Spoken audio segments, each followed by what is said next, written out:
तबाही के देवता एपोफिस और साल के सबसे बड़े एस्टेरॉयड के धरती के पास से गुजरने के बाद अब एक और विशाल एस्टेरॉयड बहुत तेज गति के साथ पृथ्वी की ओर बढ़ रहा है।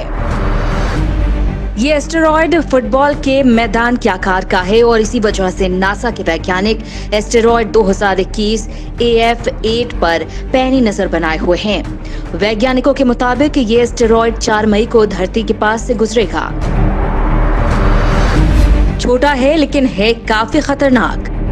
नासा का अनुमान है कि ये एस्टेरॉयड 260 से लेकर 580 मीटर के आकार का है। इस एस्टेरॉयड का सबसे पहले वैज्ञानिकों ने मार्च महीने में पता लगाया था।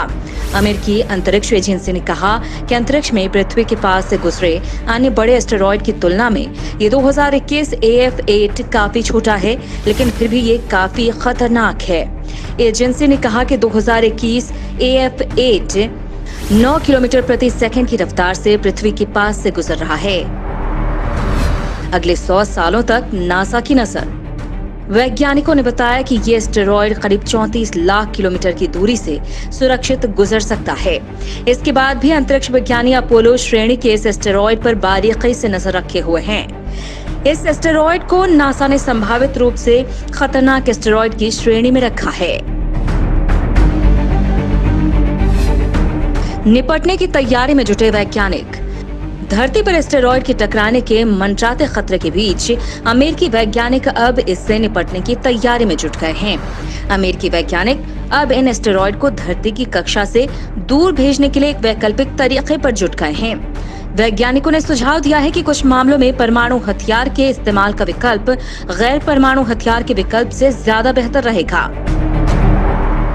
अमेरिका के लॉरेंस लिवरमोर राष्ट्रीय प्रयोगशाला के वैज्ञानिक अब अमेरिकी वायुसेना के तकनीकी विशेषज्ञों की एक टीम के साथ काम कर रहे हैं। इस दल के एक सदस्य लांसिंग होरान चतुर्थ ने बताया कि परमाणु विस्फोट के बाद होने वाले न्यूट्रॉन रेडिएशन की मदद से लक्ष्य को हासिल किया जा सकता है।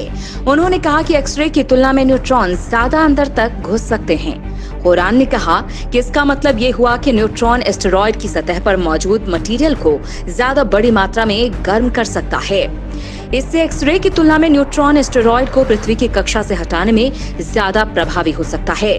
उन्होंने कहा कि एस्टेरॉयड के खतरे से निपटने के लिए 2 तरीकों पर विचार किया जा रहा है।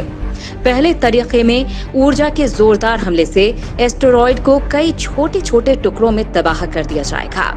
दूसरा तरीका ये है कि ऊर्जा के इस्तेमाल से एस्टेरॉयड के रास्ते को बदल दिया जाए।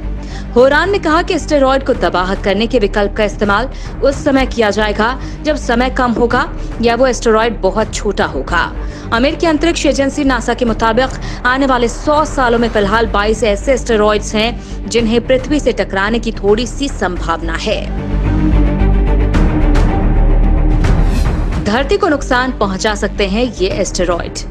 वायुमंडल में दाखिल होने के साथ ही आसमानी चट्टानें टूटकर जल जाती हैं और कभी कभी उल्का पिंड की शक्ल में धरती से दिखाई भी देती हैं। ज्यादा बड़ा आकार होने पर ये धरती को नुकसान पहुंचा सकते हैं, लेकिन छोटे टुकड़ों से ज्यादा खतरा नहीं होता।